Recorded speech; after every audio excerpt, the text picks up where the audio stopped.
What's happening, world? It's Kyra and Ben back again. This week, we did a super episode last week, and this week we are going to be doing a much shorter film. We are covering the 2001 Petite Maman by Celine Sciamma. It is an incredible film. This was my first time watching it for the podcast. It has been on my radar because I was a fan of her first film, Portrait of a Lady on Fire. And I'm very excited to talk about her, to talk about this movie. Ben, tell me about your history with it. So these all come in from our followers, and they give us this great movies to watch. They say, you would really enjoy these movies. So I made the list, and you were like, oh, I know this one. I want to watch this one. So I went off your say, and I was very pleased. Very pleased. I will say this movie is very accessible. It clocks in at an hour and 12 minutes, so it is wildly short. But I think if the movie was any longer, I don't know how good it would be. I feel like it really, everything that needed to be done was very encapsulating. It was a good, complete, concise story, and I was overall very happy with it. Ben, what are your thoughts? Yeah, it makes you really think about your relationship with your parents and what you truly know about them, like, their history, them being children. What did they like to do? What emotions did they have? What feelings did they have growing up? And it made me sit back and go, hey, I really didn't know crap about my parents. I just knew that they were good workers. They loved me, but I didn't know the in-depth detail of their lives. And I totally agree with that. And that's why I love how this story is told. I think when we are children, we don't know anything about our parents. And as we grow up, I think they start to unfold themselves to us. But I love it. So I'm going to kind of briefly talk about what the movie is, and then we'll get more into it. So the story follows a small girl, Nelly. She is 8 years old, and her maternal grandmother has just passed away, and they were very close. And then, so now they're cleaning out the grandmother's house and her mom, Marion's childhood home. And obviously, Marion is struggling with the death of her mother. And she leaves abruptly in the night without saying goodbye to Nelly. And so then Nelly goes out to play in the woods, and she finds her mom's old hut. And while she's there, she comes across a young girl. And the young girl has the same name as her mother. And as they walk through the woods during a rainstorm, back to this mystery young girl's house, it is actually the house that it is her grandmother's house, and this is her mother when she is 8 years old. And in this home, her grandma is still alive in her young age. And I think it's really sweet because I think there's a lot of really tender moments between the two. And of course, when Nelly figures out that it is her mother, there is that panic. She flees, she runs away. But she cannot stay away, and she keeps going back. And I think there's a moment at the end when Marion, as the 8-year-old, drives away, and Nelly goes back to her house. And when she's back, Marion, who is now her mother's age, and the mother that she knows is there, and they share this really sweet moment together. And I think they both were experiencing it. I don't think it was a one-sided kind of hallucination on Nelly's side. I think this is a little bit more surreal, where both people did experience what we saw. And it was really touching. So I think there were two conversations that stood out the biggest to me. One is when they're having the sleepover, and they're talking about how she was like, oh, I don't know if you wanted me. That scene was devastating because it turns out that Marion had all these dreams of being an actress and wanting to do all this, things that Nelly never knew about. And she could not because she got pregnant at a very young age. But even as a child, Marion is like, no, I'm dreaming about you. I want you. You've never stopped anything in my life. And I think that was so beautiful and so powerful. And then the second conversation is kind of a continuation of that when they're saying goodbye. And both of those moments really resonated and stuck with me. Ben, what do you think? Oh, yeah, 100%. There was a lot of parts in the movie where you could see the bond between the mother and the daughter is so strong. Even as a child, she's like, I've always wanted you. And, it's like reassuring the daughter. Because the daughter is kind of messed up when the mother leaves. And so she's kind of confused. She's like, did she leave because she doesn't want to be with me? Or, and then she's second guessing things. And at the end, when she says the mother's name, and the mother says her name back, you could tell it wasn't a one-sided situation. They both experienced that bond through time. Yes. And I thought that moment was so sweet. And I thought it was really important because it showed that they're going to, and I believe in my heart that they're going to move forward and have this very special relationship now because they understand each other both on a different level. I think too, as parents, I'm not a parent, so this is just all speculation on my point. But I think once you become a parent, you still try to preserve your child's innocence and you try to protect them from a lot of things in the world. And I think when I'm speaking like this, like when the mom regresses back down to being a child, they're viewing everything kind of the same. And like, they're both being silly together. Like we see at the dinner table scene when the soup is gross. So they keep like spitting it back in. And a moment that really touched me when they're celebrating Marion's birthday is that she asks them to sing the birthday song twice, because she doesn't want that moment to end. And I thought that was really beautiful because she knows like she has to go get this operation so she doesn't die, so she doesn't have the same illness as her mom does. And it is an unexplained illness, but we do see the mom walking with a stick. And so I don't know what it could be. Ben, what were your thoughts? I had no idea what she had. Some kind of maybe bone. Yeah, some like bone degenerative problems or something. Some kind of situation where her bones were fragile, or I don't know. I'm not a doctor, nor do I pretend to be.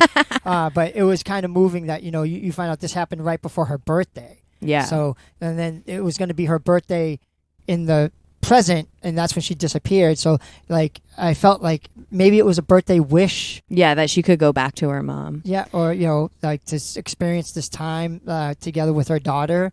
And like I don't know. I don't know. They don't really get into that part of the aspect of the movie, but it is a very heart-wrenching movie if you watch it, because like it shows the bond of the daughter with the mother, from the grandmother to the mother to the mother to the child, and even with the father, because the father's left to finish picking up the house, and you kind of get this weird feeling, at least I got this weird feeling, that there was a fear of like a divorce or something. So you felt like maybe she was leaving the husband, and I was like, oh, what's going on? Because she asked him, she's like, do you remember my fort? And he's like, no, I don't remember your fort. And she kind of like gives him this look like I wasn't important enough for you to remember these things. And then the daughter says it later too. She goes, isn't that you don't remember, or is it that you don't listen? Yeah. So, and then you kind of find out that he just doesn't listen. He's not a bad guy. He just doesn't listen. He gets caught up in his own little things. And part with the daughter, she's saying something to him, and he doesn't listen to her. And like you could tell that she understands now that he's not a bad person, and the relationship isn't doomed. It's just that he's not focused on everything. Exactly. And I think too, though, we see a moment where he opens up when she goes like, I really don't know anything about you or mom. Like, what are you afraid of? Like, what were you afraid of growing up? I know what your favorite food was and if you liked this, but I don't know anything. Like, what were you afraid of? And you kind of get some insight into him where he talks about being afraid of his father. And you're like, okay, like, obviously you are not afraid of a father figure unless there is something going on. So I think it shows that like, as children, we expect a lot from our parents, but we have to remember that they were children once too, and that they are their own people, not just people to us. And I think this movie really made that message like very clear, and I really appreciated that. I thought it was a very fresh like insight onto grief. Yeah, I agree. And as a parent, I understand a lot, because like not a lot. I'm still I don't know a lot of crap, but I understood like giving up things, because now you have a different priority. Your priorities change when you have a child. Like at first your priorities are about yourself. You're like, oh, I have to, I want to do this, I want to do this, I want to do this. Then you have a child, and then those priorities change, because now you're like, well, I have to support my family. I have to, make a life for my daughter or my son, or, you have to do this. So things change in your life. I mean, not for the worse. I mean, it's actually for the better, because you realize the responsibilities of having to take over like the growth of another being, and it's a beautiful thing. And you see this in the movie, that like they bond real good as kids, and the mother loves the daughter so much that she's willing to give up her aspirations to like raise this child. And she tells the daughter that she didn't care about that, because that was the most important part of her life, was raising her. Exactly. And I loved that scene, because I think too, as children, not from anything that your parents do, but sometimes you feel like, oh, am I wanted? Like, are they treating me this way because they don't love me? Are they treating me this way because of that? And I think that is really important. While I was watching this movie, it was reminding me of another film, only in a brief scene though, because they're two very different movies. But have you ever seen the movie About Time? Yeah. Okay, so this is not I won't talk about time for that much longer, but I will talk about it for a little bit. It is a great movie if anyone hasn't seen it. It is a romantic comedy, but deeper than that, it is a movie about a father and son relationship. And so Domhnall Gleeson, he is the main character, and he has the ability with his father, Bill Nye, and they can travel to and from time without the butterfly effect being a thing. It's like pretty loose science, but there is one moment where Domhnall Gleeson's about to have a child, and once like a life event happens, anytime that you go back, the events will be different. So that's like the only thing that matters, which makes no sense. But like I said, the science is not there. But him and his dad decide before the birth of his child that they are going to go back in time together, and they are going to spend one last day together. And this movie kind of felt like it was like a version of that, where the mom and the daughter get to spend one last time together in this like sacred place that they're both attached to deal with their grief and to say goodbye. So I thought that was really sweet. I was just like, oh, I love time travel, because this movie kind of plays with time again in a way that is not affected by the laws of physics, because two of the house exists on opposite sides of the woods, even though the woods are just one place. But I thought it was really cool because I think if we could go, I think we take a lot of moments for granted when we're younger and we're living in them. And I think the idea of being able to go back and live in them again and really cherish the moments that you need is important. Yes, 100%. I was trying to think of the movie with Ashton Kutcher. The Butterfly Effect. Oh yeah, where he keeps on going back and reliving the same moments over and over until finally, as a baby, he decides to kill himself. That movie was so bad, but at least the science was kind of there. It was terrible, but I kept on thinking of like how this movie was so much better than that. Oh my because God, so much better. This reflects on, I mean, even though they're stuck in a time loop, like it doesn't affect time, like, and things progress in that little area of time, like the magic garden. Yes, where like they're there, but it doesn't affect anything outside of it, and it doesn't affect anything here. And when she's with her mother as an adult, her mom actually talks about building that fort and how important it was to her.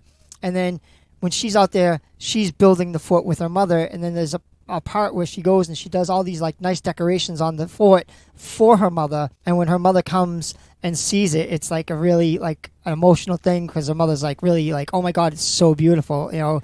And I don't think she was talking about the fort.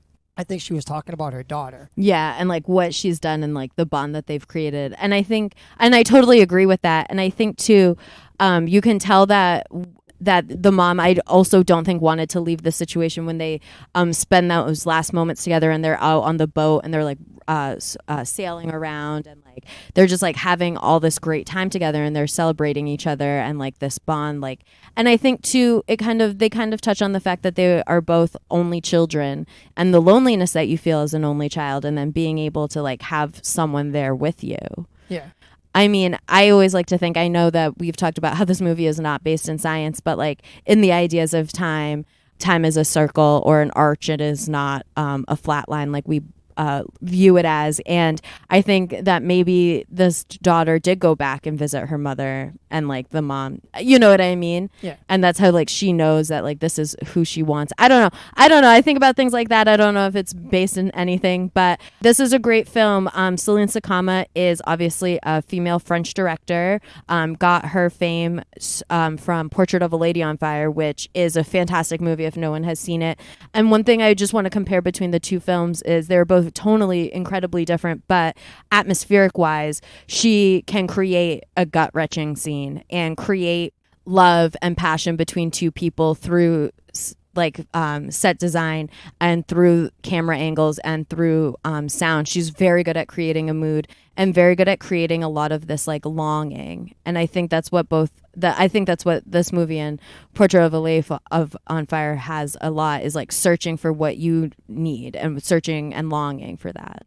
No, I totally get it, because I was an only child, and growing up, it was lonely. And I saw people with brothers and sisters and that bond they had, and I didn't have that. I had older parents that, you know, I basically had to help take care of. So for me, it was a lonely childhood, and I made a lot of friends outside, and that was like my family. I still call my friends my family, because I didn't have that like real big family unit. Right. And I do have a daughter now, but we don't have a relationship, and when I was watching this, it was saddened me because I want to have that relationship that this mother and daughter had, and hopefully someday I do get that.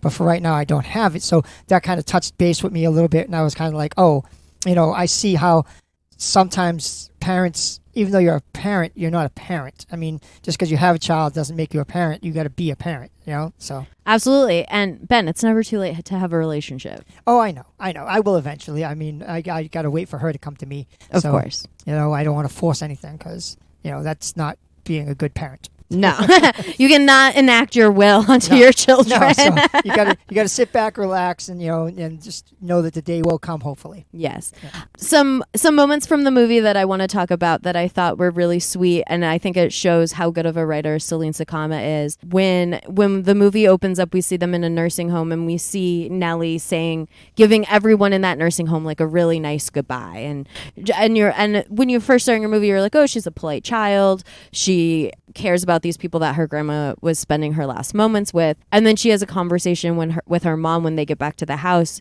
And she goes, I'm really sad that I didn't give grandma a good goodbye. And I thought that was really sweet because then we see her trying to give a good goodbye. Like, it just made me recall that opening scene where she was trying to give a good goodbye to everyone because now she doesn't know and she understands the finality of death. And I think having her mom kind of reenact that goodbye with her was cathartic for both of them. I mean, obviously is the mom gone, but I think in that one moment it was really sweet, and I think that kind of was a catalyst to make the mom either wish to go back or go back. Yeah, I agree with that. And it is hard to like when you don't say goodbye. Like, I didn't get to say goodbye to my mom, kills me to this day. Didn't get to say goodbye to my dad, kills me to this day, because there's things left unsaid. I think that's what touched on this movie is things left unsaid. They went back in time and they got to talk about themselves as kids and experience life together, and like it was a closure, of course. And it's not a closure forever. It's just a closure on the things that they don't know about each other. So I thought that was kind of good because you want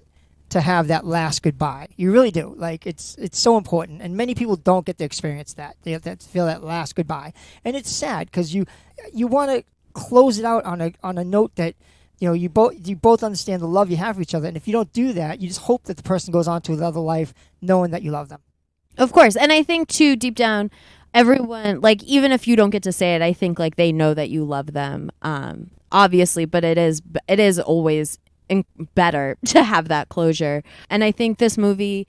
And I think what was good, too, was, like, when Nelly was talking to Marion as they're both children. And she's like, how old am I when my mom dies? And she's like, oh, you're 31. And to a child, 31 seems old. And Marianne goes, oh, that's old. And Nelly actually goes, no, it's not. It's actually young. And I thought that was really, really sweet because you can see where Marianne is still very childlike in that moment, whereas Nelly, experiencing the death and going through it, has kind of grown up and seen the effects of it. Yeah, I actually, on my comedy skits, I do a stint where we're talking about when I was a kid. And someone said that they were my age, 54, I'd be like, ooh, you're going to die. I was like, now I look in the mirror and go, ooh, you're going to die. You're gonna die. I think it's funny how we view age and aging and as we grow older, because when you're younger, everything feels like, oh, I'm going to, like 20, that's so old. And everything feels like the end of the world. And as you grow up, you kind of see that it's like, no, this is just life. And like, this is just how you have to move through it, which I think was really sweet, especially to see from the point of view of two children, whereas you usually just see it from like an adult and a child. So I did like that perspective. Yeah, I did too. Because like you see a lot of movies when they talk about like maybe going back in time or changing from one body to another. And it's always about the adult and the child aspect of it. It's the two children. This was actually the two children, like big. Yeah. He grows up, but you see his experience as an adult with his best friend who's a child. And then like movies like that, it's always the adult and the child camaraderie. It's never the two children. And this one, it was the two children. I thought that was great. Exactly. Even if you look at like body switching movies, like Freaky Friday, for example, you still have like an adult and like a teen kind of point of view. But I think when you both have that childlike perspective, the world is bigger and different. And I think you view and feel things different. So I can't stress enough like how good this movie is and how touching it is. I can't express it enough because I think it touches on so many things that I think are so natural. Yeah, I agree. And like the movies you mentioned, like Freaky Friday and stuff, they're always at odds. Like always at odds. The adult and the child are always at odds with each other because they're so different. And in this, it was nothing like that. It was just like the two children bonding over being kids. And experience life and understanding that their relationship is going to grow later on in life. And they're just enjoying the moment that they have then and there. You know, like spitting the soup into the bowls, you know, the boat trip, playing dress up and pretending to be an investigator and a murder suspect. And it was just a lot of fun, like watching them bond like that. It was like, you know, things that you always want to do. Like I'm a grandfather and I do a lot of that with my grandchildren. Like I run around the house and squirt them with squirt guns because it's those memories that they're going to remember. Like, and that's the most important thing, building memories with your kids and your grandkids. And this was something very special because it was the mother and the daughter building memories together as children going forward. Absolutely. And I think too, it's back to those memories. Like, and I think too, it's important for Nelly in the context of the film that she has some memories with her grandmother when she was younger and different. Yeah. And I think we see, and you can see Nelly like wanting to go and spend time with her. They do like the crossword together. And I thought that was really sweet because it shows that like she did care a lot for her grandmother, and it shows generational bonds. Now, did you think the grandmother knew? So I thought, I was like, when they're sitting at the table, I will say the casting for this movie is unreal because those little girls, like, I was like, oh, you can tell, like, yeah. If you looked at a photo, I was like, oh, you can. I think that they looked very similar, and the grandma had to know, especially because Nelly was named after her mother. So when she's like, oh, Nelly, I haven't heard that name in so long. I haven't said that name in so long. To me, I was like, she has to know. Yeah, I thought she knew. Especially when they did the crossword, and she said, oh, you're a very intelligent child. And she's like, I forget the wording she says, but you could tell she kind of knows that she's her granddaughter. I agree. I think she had to have known. And just the way that like she was like looking at her in certain scenes, like at the table and during the party, and like they looked so similar. Yes, they looked like obviously like they could be sisters. Yes. And I think a lot of us when we're younger, we do look like our parents when they were younger. So I was like, this is true. Yeah. Yeah, 100%. Everybody says I look like my dad now, and I'm like, you know, I kind of agree. You know, I see parts of my mother, but I see a lot of my dad in me, so I get it. Yeah. And I thought that was really sweet, and I definitely think she knew, especially when they were like, oh, you have to say goodbye, like we have to go. I felt like she knew, but I don't think, and I think it was sweet because there was a time limit on this, because I think if there wasn't a time limit on it, Nelly would have stayed in that moment with Marion as children together. Yeah. But I think having a time limit on it and having Marion go back to her adult self and Nelly go back to her was showing that like she was growing up and they were moving forward and they were processing this death at the same time now. Yeah, and I thought a good part was when they talk about the operation. And she says, are you scared? And she's like, I'm scared. And she goes, you don't have to be. It goes okay. You know, I thought... Oh my God. This movie is so good. Yeah. It was a great movie. And I think it's good too because like I think as parents and as children, like there are so many fears. At some point to have these fears like eased is important, and I think it probably soothed Marion and helped her move forward and go through the procedure, which is why she was able to come back to Nelly as her mother.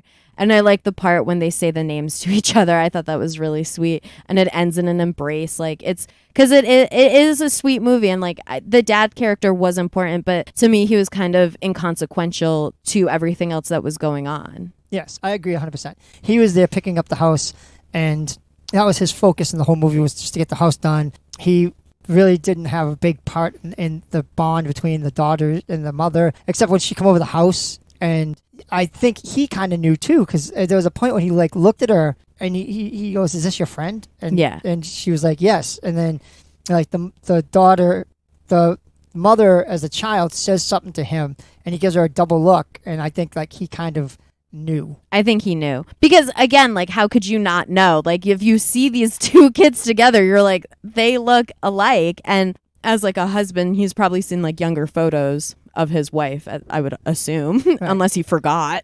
Well, he does forget. He does forget. So we can't say that. But no, I would highly recommend this film. I was able to watch it on Hulu. Is that how you watched it as well? Yeah, I watched it on Hulu too. I do want to shout out Neon. Neon was the production house that made this movie. I think that they are a great production house. They come out with a lot of good content. And I would give their movies a chance because they range in subject matter and in country of origin. And I think they pick their movies very well. I didn't know how I wanted to say that sentence, but they pick their movies very well, and I like to support them as a production house, so I like to watch their films. But yeah, I would highly recommend this movie. Maybe not after you just have experienced a death. I think it would hit a little too close to home, but maybe you would find some comfort in it. Yes, I agree. I mean, it's definitely a movie that if you've had a tragedy with a family member, kind of hold off on seeing this at first because it will break you up. You will be an emotional basket case because it's that beautiful. But it's beautiful. It's Yes. not gut wrenching. It's beautiful. It's so well written. Right, it is a very beautiful movie. But if you had a tragedy, it would definitely hit a nerve with you. So don't watch it if you had a tragedy. Yeah. Just hold off on it and then watch it. And you're still gonna probably cry because I had a little tear in my eye watching this too because it's that beautiful. Oh, I was tearing up all over the place. Especially in that final moment when they're embracing, and it's just like they have this knowing with each other. It is phenomenal because I think you're always yearning for that knowing and that comfort within your parents, and to get it. Yeah, 100%. It is subtitled. Get over yourself, American audience. Watch movies with subtitles because you're going to enter into a whole new aspect of movies, and you're going to think they're absolutely amazing. Just give them a try, and trust me, you will not regret it. Oh, I totally agree. I was having some trouble with my subtitles in the beginning of it, and I was getting a little frustrated. And I was asking my dad for help. I was like, "Can you help me fix the TV? I don't know what's going on." And he's like, "Oh, I don't know what's going on either." So I had to restart the movie, and I got it to work. But in this conversation, my frustration, he was like, "Well, you could just watch it dubbed in English." And I was like, "I would rather die than watch a dubbed movie. I think you lose so much when you watch a dubbing." Obviously, it was just because the subtitles were acting crazy, but I think if you can watch things in their native language, you get so much more because, obviously I don't speak any other languages besides English, but you can tell with the way that the actors are expressing themselves and saying the words, the intricacies of the language, and you don't get that all the time. And I think if you can just read a subtitle, you'll experience so many more movies because the world is bigger than the English speaking language, and there are more stories to be told than those in an English-speaking language. Yeah, I was just talking to someone and they said you do a lot of international movies, and I said 100%. I was like, because I want the international audience to know that we appreciate the movies they do, we appreciate what they have to offer to the world, and two, I want the American audience that listens to us to go, you know what? They're making these movies sound absolutely amazing. I want to see this, like RRR, Bahubali, right here, Petite Maman, the one we're about to do, Drive My Car. So trust me when I tell you, this is for your good, America. It is, and I think too, if you can just get over the idea of subtitles, your world's gonna open up. A lot of people now, especially with content's getting shoved down our throats. Obviously not right now because of the writer's strike, but I think if you can get past a lot of people I hear, I'll be speaking and they're like, "Oh, I don't watch movies from the 60s or the 70s because I can't stand the quality of it." And I'm like, "Okay, but the story is still there. I'm sorry it's not an ultra HD filled with CGI, but you have to be able to recognize that these movies were fantastic without that." And I think the same comes from international films. You have to understand that these movies are fantastic and the production is there and the stories are there and the acting is there, and these movies are great. It's not a superhero movie or a slasher, and obviously there are those, but you have to experience it. I think. I don't know. I don't understand people who just watch box office hits and things that get released and are on the top 10 in Netflix. And it's there's such a bigger world of film out there. 100%. I don't know. So everyone, please, please, please watch Petite Maman. And if you like the style of the film, also watch Portrait of a Lady on Fire. Maybe one day we can cover that. I also love that film as well. Celine Sciamma is an incredible director. I hope she continues to make films. I will watch anything that she comes out with. Ben? Hey, I just want to close out with saying, anybody that's listening, if you're in India or France or Poland or, the UK, any place you're listening to, we know you're there because we see it on our reviews, and it tells us who listened to our stuff. So we know you're there, and we want to appreciate you by saying that we know you're there. So don't think that we don't appreciate you guys tuning into us, because we love you, and we're going to keep on doing the best we can to give you good quality stuff. Absolutely. And we do this for you guys. I mean, Ben and I can just talk at each other for as long as we'd like, but it's better when we get the feedback from you. We love the suggestions. We love the comments and the interactions. We're always here and open. We always want to know what you guys are thinking. And yeah, we do it for us, but we also do it for you. I mean, I think we're creating a good community within the Woz Happening family, and it's just really exciting to see it grow. So thank you, thank you, thank you. All right, that's all for me. I greatly appreciate it. Watch Petite Maman. You're going to love it. I'm done. And catch us next time on Woz Happening.